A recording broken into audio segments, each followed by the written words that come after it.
Support comes from the Missouri Forest Products Association. Missouri produces wood pallets, railroad ties, white oak barrels, hardwood floors, and more. Details on the variety of products made in the state are at choosewood.com. Welcome to St. Louis on the Air. I'm Sarah Fenske. In 1972, Martin McNally hijacked a plane that had taken off from Lambert International Airport. He'd been inspired by D.B. Cooper, the mysterious hijacker who parachuted off a plane the year before with $200,000 in ransom money. McNally aimed twice as high, and he got it. He negotiated for $500,000 in cash. And then at 3 a.m., as the plane hovered somewhere over Indiana, McNally jumped, parachute on, and cash in hand. What happened next was a wild saga, one involving not only a prison break, but two more hijackings, one with an incredibly tragic outcome. The Martin McNally story was the subject of a Riverfront Times cover story by Danny Wicentowski in 2017, and then again in 2018. And now it's the focus of a new 10-part podcast, and it is hosted by Danny Wicentowski. The podcast is called American Skyjacker, and it promises thrills aplenty. It was an ordinary flight from Portland to Seattle turned extraordinary when a man in black, registered as D.B. Cooper, made a bomb threat. When I first heard about the D.B. Cooper case that changed my life, I considered that's the way to do a score. Just grab a weapon, grab a note, go on a plane, put on a wig, and order all the stuff you need. Parachutes, money, and bail out. So rolling, speeding. So let's start at the beginning. I do remember the fear. It was very scary.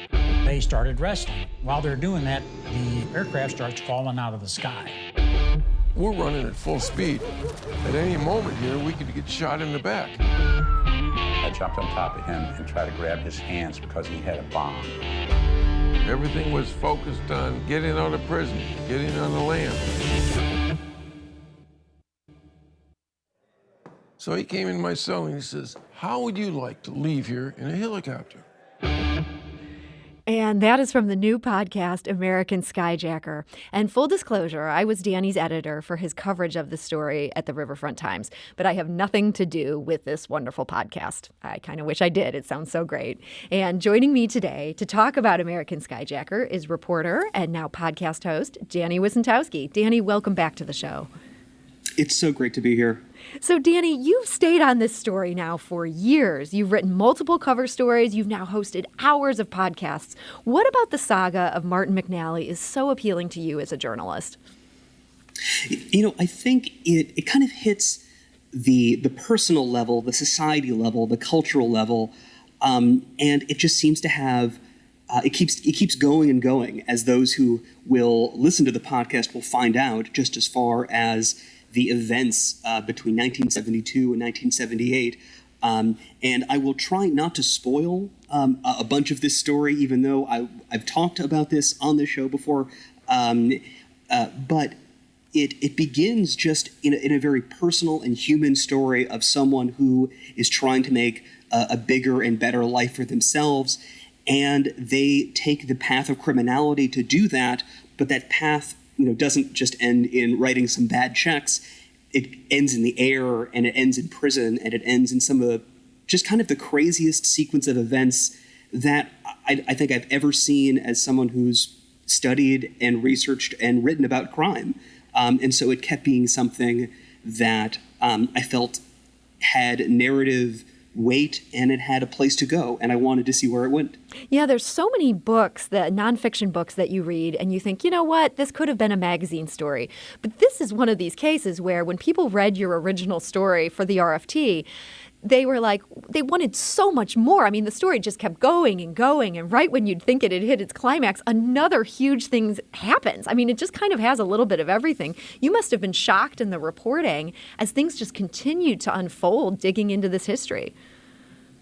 Yeah, and you can get that sense from the reporters at the time as well. I've interviewed actual reporters who were trying to keep up and covering this. And, kind of because this story it starts in Detroit, and then a bunch of it happens in St. Louis at Lambert International Airport. And then it goes between so many different pieces and it involves different law enforcement agencies that I've had this experience of, interviewing a flight attendant who was on one of the flights hijacked, but she wants to know all about, a different prison escape. And the FBI agents who covered the prison escape, they want to know, what happened, and it's been amazing to be kind of at the nexus of all of these experiences and all of this chaos and to try to put this together in what sometimes feels like a very unwieldy narrative, but when you look at it, there's really one person who rides through all of this and bizarrely, comes out on top in a way in the end. And that person is Martin McNally, who is sort of the guidepost of this story. And as you say, he's such an unlikely guy to come out on top at the end. He's such an unlikely guy to even do this hijacking. Before 1972, he was just a petty crook.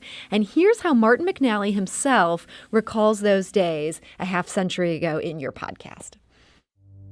I pulled 3 stupid armed robberies. $50 here, $80 there, $150 on another day. These were mom and pop stores.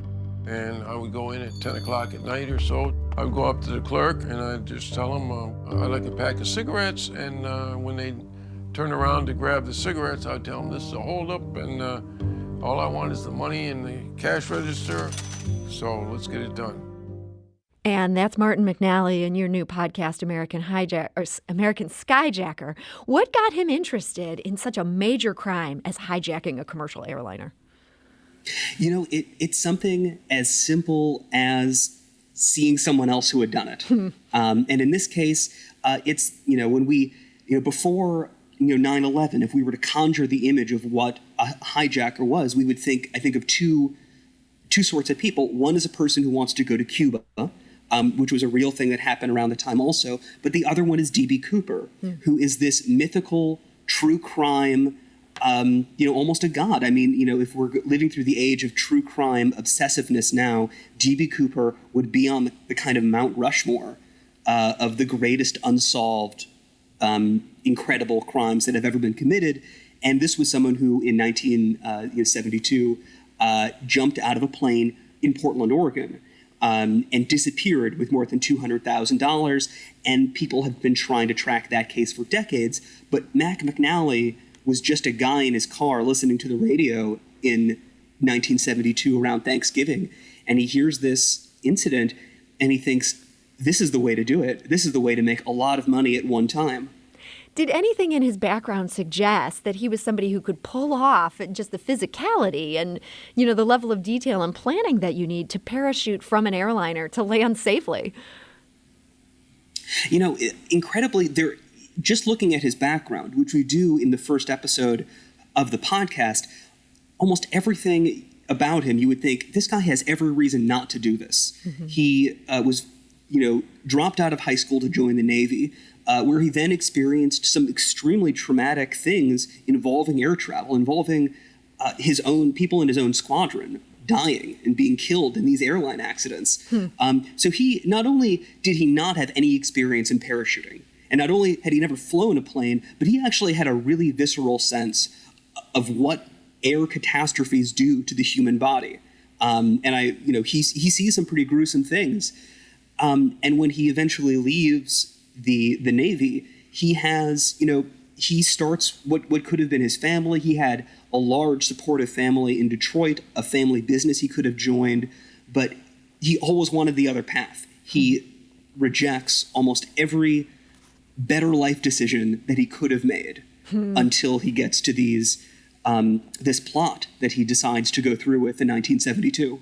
Now, one of my favorite details of this story, you may remember this back when I was your editor, I just always thought this was the best detail, and this is the reason he gave for choosing St. Louis as a point of departure for his hijacking. And in the second episode of your podcast now, he describes traveling to St. Louis's Lambert Airport after observing activity at flight hubs all across the country.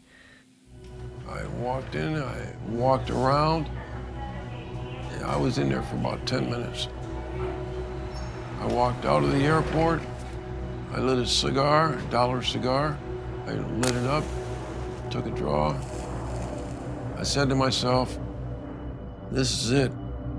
This is gonna work. And that is Martin McNally, an American Skyjacker. What made him choose us here in St. Louis? So this is the other part of the story where there's always something more. There's always more information seemingly to describe how such a crazy situation would happen. And part of it is that this was at a period of time when the idea of installing metal detectors to burden air travelers with this sense, this invasiveness, this lack of luxury, this infringement on their freedom, this was an extreme concern to the airline companies who, didn't want, to validate the fear over hijackings in such a public way, but also were worried that airline travelers just wouldn't stand for it. They wouldn't go through such, even to ask them just to walk through a metal detector was too much to ask them. And so Mac ends up finding that, airports in O'Hare and Indianapolis, and even on his trips to St. Louis when he, believes that he's going to take a TWA flight, and then he sees that TWA has installed what they called magnetometers at the time. And so this, what we think is this very basic idea of security.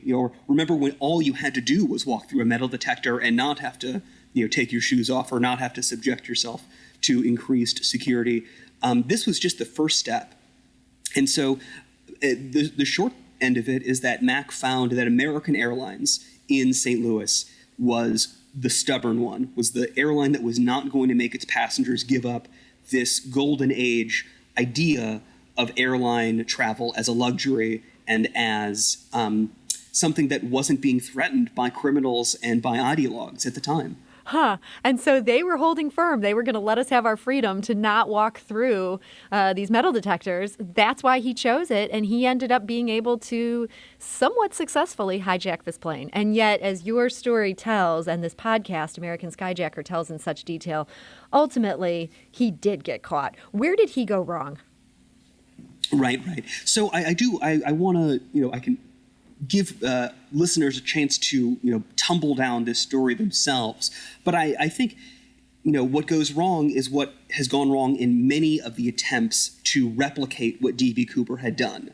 Again, the premise, the basic idea is you hijack a plane, the plane lands at your airport, you get the ransom, you give up your hostages, you have some kind of rifle or a bob, the plane goes back up in the air. As long as you have a couple, hostages, it's fine. And then you bail out and disappear with the money.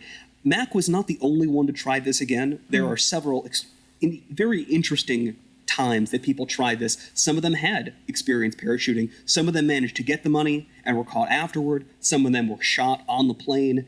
But a lot of times what we're seeing is that jumping out of an airplane in the back as a way of getting away somewhere is stupendously dangerous. And you are putting all the weight of Newton's law and everything about gravity and everything about what the human body is capable of doing, from, how long you're in the air to can you land it. There's just such a large amount of things that can go wrong here.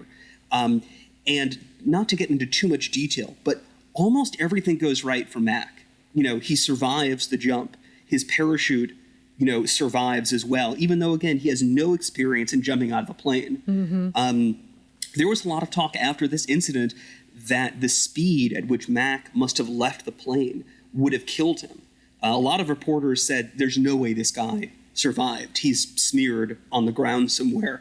And in one of my favorite little anecdotes, Mac will eventually try to argue this very point, that he could not have done this plan because look at these reports. Anyone who would have done this would be dead. Therefore, it can't be me. This argument did not pan out so well, as listeners will find out. But I think it's the fact that he's alive today alone is incredible. We're talking to St. Louis-based journalist Danny Wicentowski. He has a new 10-part podcast, American Skyjacker, with new episodes dropping every Tuesday over the next 3 weeks. There's already 3 episodes out. Another one drops tomorrow. It's a terrific listen. We need to take a quick break, but we'll be back shortly to continue this conversation with Danny. This is St. Louis on the Air on St. Louis Public Radio, 90.7 KWMU. Support comes from the Missouri Forest Products Association. Missouri produces wood pallets, railroad ties, white oak barrels, hardwood floors, and more.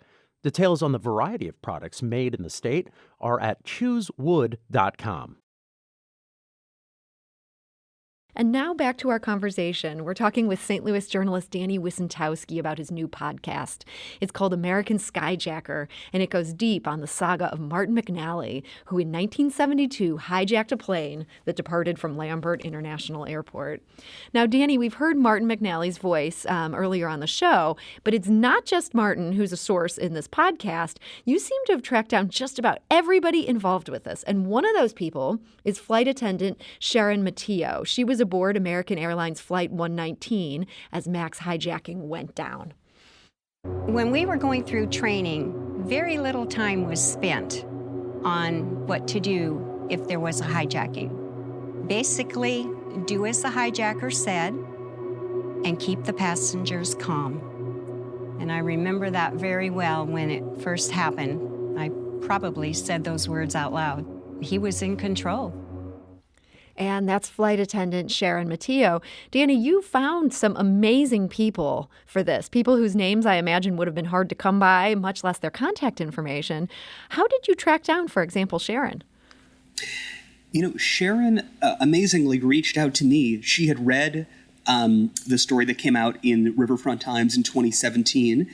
And I think like a lot of people whose lives intersected with this moment, she's been telling people this story, for decades. This is something that, that has followed her. I spoke to another flight attendant as well who did not decide to participate in this podcast. But I think speaking to them and other sources really gave me a sense of the terror that was the result of this moment. The other flight attendant had told me that she still has dreams, nightmares about this incident, about all the ways that this could have gone so terribly for her and for the people on that flight. And so I think the fact that we've added the voice of Sharon and other people, we get to see some of the repercussions of Mac's criminal actions. And I think because Mac, doesn't shoot anybody, not to give too much away, but unlike a lot of podcasts and documentaries, the excavation of this moment does not end in revelations of abuse. We're not, dealing with, I think what a lot of the big documentaries are now seeking their teeth into. But it is important to remember that these were not victimless crimes and that the people who survived them, couldn't just laugh it off and walk away. They had to live with it. Mm-hmm. Yeah, it's easy to kind of look at this as, wow, this is such a caper. And yeah, to some extent it is a caper, but there's a real human side to this. And you do get into this in this podcast. Is it hard to keep people wanting good things for Mac when his actions set off just such terrible things in some people's lives? Yeah. I think people will get a three-dimensional picture of Mac and a sense that he has lived through the repercussions of what he had done to a very serious degree. Mm-hmm. When I say that Mac came out on top earlier on, I say that because he survived, just the fact that he's alive. But Mac's life has not been easy, and he has definitely felt a lot of pain because of this himself. But I do think, though, that in breaking down this story, we do get to see just some incredible moments of people who make decisions that, in retrospect, seem unbelievable and terrible in some ways. But I think that one part of the reason this story grabs me so much is that we have multiple people who are faced with a moment where they can take their own life and potentially their own fate into their hands if they just take that leap. And they do. In multiple ways and in ways that I couldn't spoil at this point. But I think part of what I love about this is that there's so much human agency and as much chaos as exists in this story, as much stuff that happens that people say, I could have never thought of that happening. We got to talk to the people who made those decisions happen, who were able to show us what was going on in their head and in their lives before they made those calls. And it's kind of wonderful that some of these supporting characters or people who just briefly intersect with Martin McNally, and you knew about some of them, didn't know about all of them back when you first started writing about this for the Riverfront Times. They had to end up on the cutting room floor. This story was already so long, but the podcast gives you the ability to really go much more deep into how this impacted them. And we learn more about them and their lives. There's so many characters in this thing. It seems like a podcast, the chance to hear their voices is also something that's so cool. cool. Is that part of why you chose a podcast rather than, say, write a book? I think it's a good point. And, when I was writing these stories for print, I had recorded all of my interviews with Mac, and I would be re-listening to these things over and over, and all of the voices that everyone who experienced this, their voices were in my head. And so my enjoyment of this, I kind of got to live this podcast mentally in a way. And when I started hearing the clips that, my fellow producers on this, Eli Kouros and Joshua Schaefer, put together, and just to see the way that it did fit, it was almost like hearing the soundtrack in my own head of putting this story together in words, but hearing it out for everybody else. And I think that is so great. And I think as people have already started to hear, the best storyteller of this story is Martin McNally himself, and his ability to grasp chronology, to tell a story well, minute by minute sometimes, through what was in his head, what he knew after the trial. From the first moment I sat down with him in 2014 to hear him tell me what actually happened, I kind of just hoped that people would get a chance to hear him tell this story as well. And so the fact that this is actually happening now just feels like the perfect way for people to, I think, fall in love with this story in the same way that I have. It's interesting. Martin McNally is obviously not an honest person, or wasn't an honest person back in the day. His actions speak for themselves. And yet, as he's guided you in this saga, it's been somewhat surprising how reliable a narrator he's been. It seems like a lot of the things he told you even back in the day, the more you've dug into this, you've found supporting evidence for it. This is somebody who you might suspect that he's going to tell you a bunch of tall tales. It seems like, for the most part, his check out. You know what? It is really incredible. When you hear someone, as a reporter, hearing someone just tell a story of something that happened to them, and it's very detailed, and you hear how they felt about it. A lot of times you either really can't fact check it, or the lens of their perspective is so heavy in the way that story is told that you can only take it as, oh, this is just an oral history of what one person said. And as you note with Mac, when he goes minute by minute of what happened here, and then when the hostages were released here, it's the same in the trial transcripts. It's the same in the news reports that I find, in 1972 and 73, since this was a very heavily documented incident. There were multiple, local and national news follow-ups for months. The Post-Dispatch seemed to have dedicated multiple reporters in various aspects of this, and that paper and the Globe Democrat at the time. And so I have to say, I've never found a moment where Mac said, this happened at this point, and then this happened at this point, and I look into a newspaper, or I look into his trial transcripts, or I look into the appeals, hundreds of pages, and he's made something up. He's not made one part of this story up, which is ridiculous as you continue to go through it. And I think it speaks to something that is really interesting about Mac, because he is both someone who did make a living on defrauding gas stations and all these small little scams.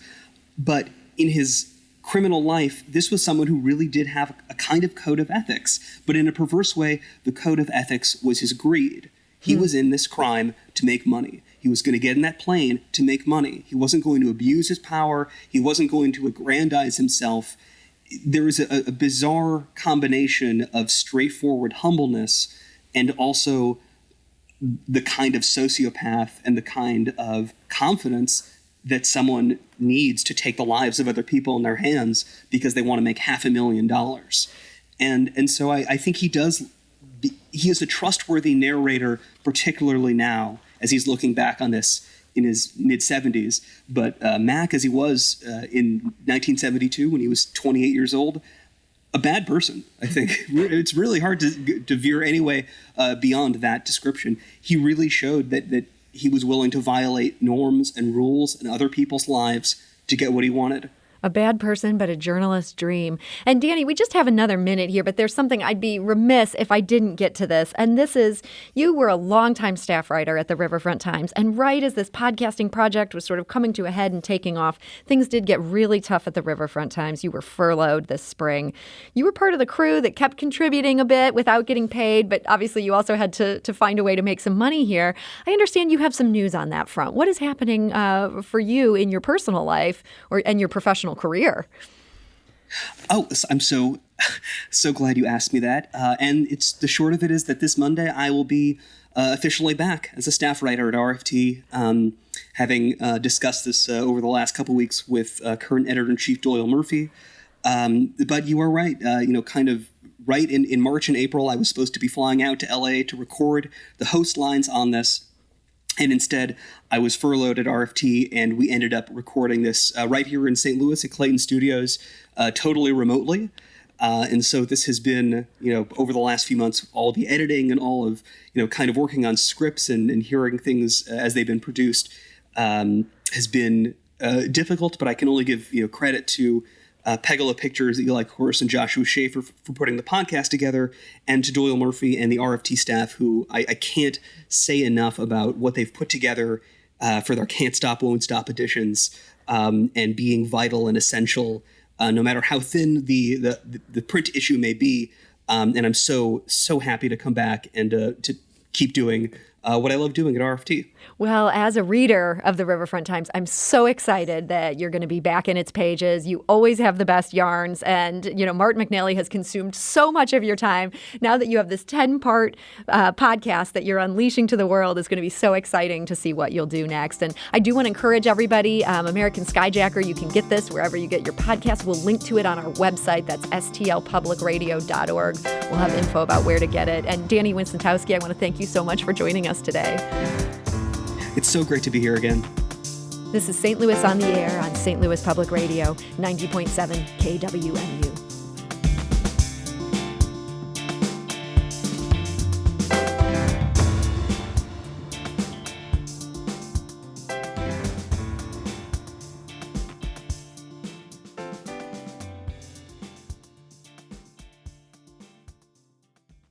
Support comes from Missouri Forest Products Association, committed to sustainable and sound conservation of the state's forests, which support more than 41,000 Missouri jobs, resulting in a $10 billion industry.